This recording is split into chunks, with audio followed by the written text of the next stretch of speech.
Good morning বন্ধুরা, আজকে রোববার সকালে আমরা বেরিয়ে পড়েছি। আমরা এখন এসেছি শিয়ালদাতে। শিয়ালদা থেকে আজকে আমাদের গন্তব্য ব্যারাকপুর। তো এখন বাজে 10:32।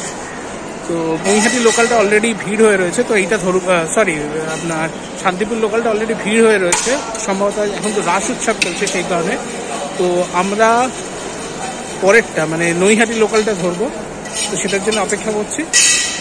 তো চলুন বন্ধুরা, ব্যারাকপুরে গিয়ে আবার দেখা হবে। আমরা এখন ব্যারাকপুর স্টেশনে পৌঁছে গেছি। অলরেডি আজকে আমাদের বেরোতে দেরি হয়ে গেছে, তো বেশ খানিকটা দেরি হয়ে গেছে। তো তাড়াতাড়ি এখান থেকে বেরিয়ে একটা অটো ধরে এখন আমরা যাব তালপুকুর বাস স্ট্যান্ড, এবং সেখানে কাছেই, সেখান থেকে ওয়াকিং ডিস্টেন্স অন্নপূর্ণা মন্দির, সেদিকেই যাব। চলুন যাওয়া যাক।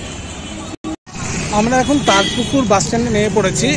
তো অটো আপনাদের যেদিকে নামিয়ে দেবে তার ঠিক উল্টো দিকে রাস্তাটা ধরে আপনাদের যেতে হবে, তাহলে অন্নপূর্ণা মন্দির যেতে পারবে। চলুন আস্তে আস্তে এগিয়ে যাই। রাস্তাটায় খুব ট্রাফিক রয়েছে, তো দেখে এগিয়ে যাই।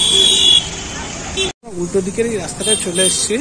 তো এইখানে একটি গোপাল মেডিকেল হল রয়েছে। সেই গোপাল মেডিকেল হল নিয়ারেস্ট একটা ল্যান্ডমার্ক বলতে পারেন। তারপরে পাশের রাস্তাটা দিয়ে এগিয়ে যাবেন, মিনিট 5 হাঁটলেই অন্নপূর্ণা মন্দির দেখতে পাবেন। দেখুন, অন্নপূর্ণা মন্দির যাওয়ার ঠিক আগে বাঁদিকে একটি সুন্দর জগন্নাথ ছোট মন্দির পড়বে। চলুন ভেতরটা ঘুরে আসে।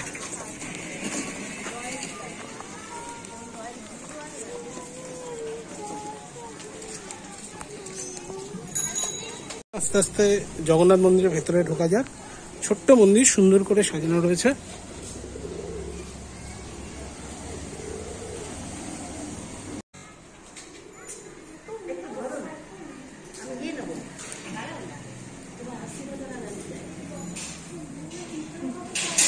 জগন্নাথ মন্দিরটি ছোট হলেও বেশ সুন্দরভাবে সাজানো রয়েছে, এবং এই জগন্নাথ মন্দিরেও ভোগ খাওয়ার ব্যবস্থা আছে। এই দেখুন, এখান থেকে দেখতে পাচ্ছেন ডান দিকে একটা রাস্তা চলে গেছে, গান্ধীঘাট গেছে, আর বাঁ দিকের রাস্তাটা অন্নপূর্ণা মন্দিরের দিকে গেছে। তো এই মুহূর্তে আমরা ডান দিকে গান্ধীঘাটের দিকে যাচ্ছি না, এখন অন্নপূর্ণা মন্দিরের দিকে আস্তে আস্তে এগিয়ে যাচ্ছি। হেঁটে অটো স্ট্যান্ড থেকে 5 মিনিটের বেশি সময় লাগে না। চলুন আস্তে আস্তে অন্নপূর্ণা মন্দিরের দিকে এগিয়ে যাওয়া যাক। বন্ধুরা, আমরা এবার এই দেখুন অন্নপূর্ণা মন্দিরের সামনে চলে এসেছি। আপনারা যদি চান তাহলে স্টেশন থেকে অটো ভাড়া করেও চলে আসতে পারেন। সেক্ষেত্রে অটো যদি রিজার্ভ করে আসেন তাহলে 50 টাকা করে পড়বে। আর নইলে আমাদের মতো আপনারা চলে আসতে পারেন, তালপুকুর বাস স্ট্যান্ডে নেবে, সেখান থেকে গান্ধীঘাট আপনি অন্নপূর্ণা মন্দিরের দিকে চলে আসতে পারেন। যেহেতু একটা কথা বলে যাচ্ছি, আমরা যেহেতু আজকে এখানে অন্নভোগ প্রসাদ গ্রহণ করব না, সেই জন্য আমরা দেরি করে এসেছি। আপনারা যদি চান, আপনারা যদি অন্নপ্রসাদ গ্রহণ করতে চান তাহলে তাড়াতাড়ি চলে আসবেন, কারণ এখানে অফিস কাউন্টার থেকে কুপন সংগ্রহ করতে হয়। চলুন ভেতরে ঢোকা যাক।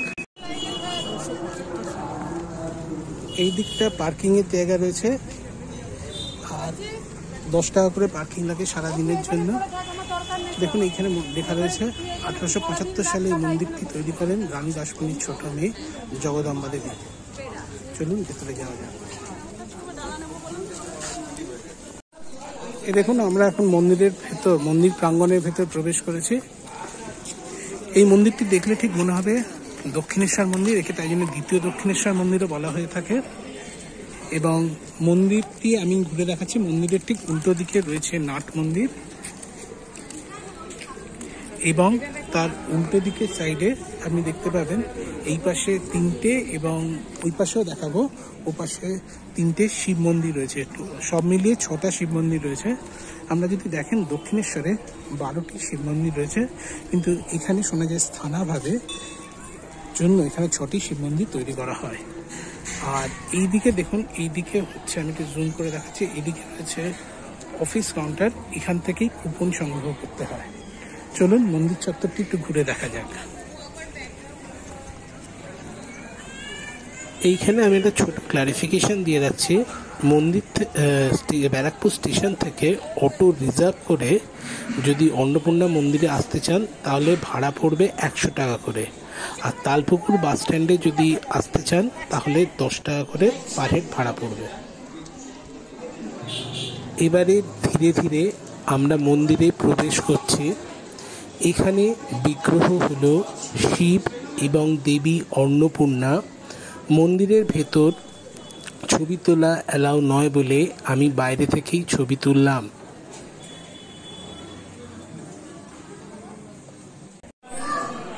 মন্দিরের উল্টো দিকে রয়েছে একটি নাট মন্দির। এটি দক্ষিণেশ্বরের মতো বড় না হলেও সুন্দর একটি নাট মন্দির রয়েছে।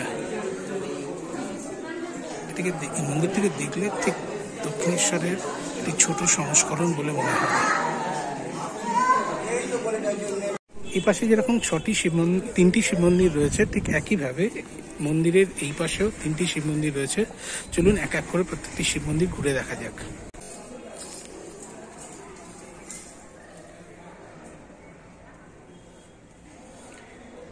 আমরা বাঁদিক থেকে শুরু করছি, প্রথম শিব মন্দিরটি, তারপরে পাশে আরেকটি যাচ্ছে। আপনি যদি দেখেন এই পাশে 3টি এবং ও পাশে আরো 3টি শিব মন্দির রয়েছে। এই শিব মন্দিরগুলি প্রত্যেকটি শিব মন্দির কৃষ্ণ বর্ণের, শিবলিঙ্গগুলি কৃষ্ণ বর্ণের, কিন্তু তার প্রত্যেকটি আলাদা আলাদা নাম রয়েছে।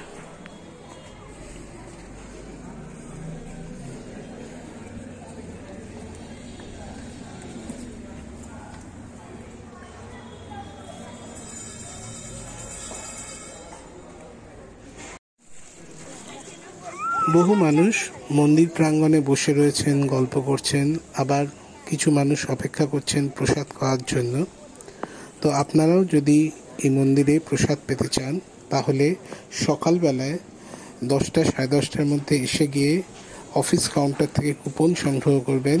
তারপরে দুপুরবেলা এখানে প্রসাদ দেওয়া হয়। এবারে মন্দিরের ঠিক পেছন দিকে রাস্তাটা দিয়ে আপনারা যদি সোজা চলে আসেন তাহলে গঙ্গার ঘাট দেখতে পাবেন। চলুন আস্তে আস্তে এগিয়ে যাই গঙ্গার ঘাটের দিকে।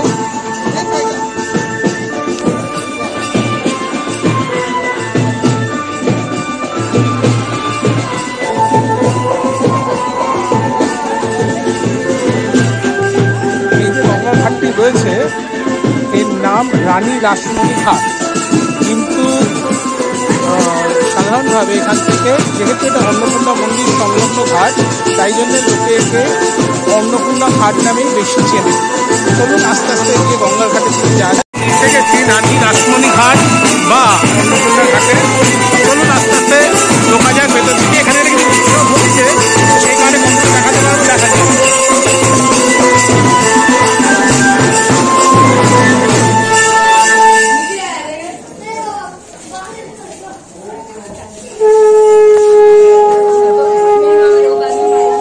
ঘাটে খুব ভিড় রয়েছে এবং গঙ্গার একটি সুন্দর ভিউ। এই দুপুরবেলা তো এখানে এত রোদ্দুর, তাও বেশ সুন্দর একটা ভিউ পাওয়া যাচ্ছে। তো বুঝতেই পারছেন বিকেলবেলা বা সন্ধ্যেবেলা এলে গঙ্গার একটা সুন্দর হাওয়ার মধ্যে এখানে বেশ সুন্দর লাগবে।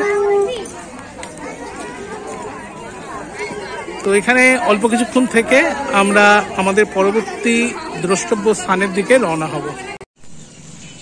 অন্নপূর্ণা মন্দির দেখে এবার আমাদের পরবর্তী গন্তব্য হচ্ছে গান্ধীঘাট। অন্নপূর্ণা মন্দির থেকে, মানে যে রাস্তা থেকে এসে সোজা এসে বাঁদিকে আপনারা যাবেন অন্নপূর্ণা মন্দির, এবং ডান দিকের রাস্তাটি গেছে গান্ধীঘাটের দিকে। চলুন আস্তে আস্তে গান্ধীঘাটের দিকে এগিয়ে যাওয়া যাক।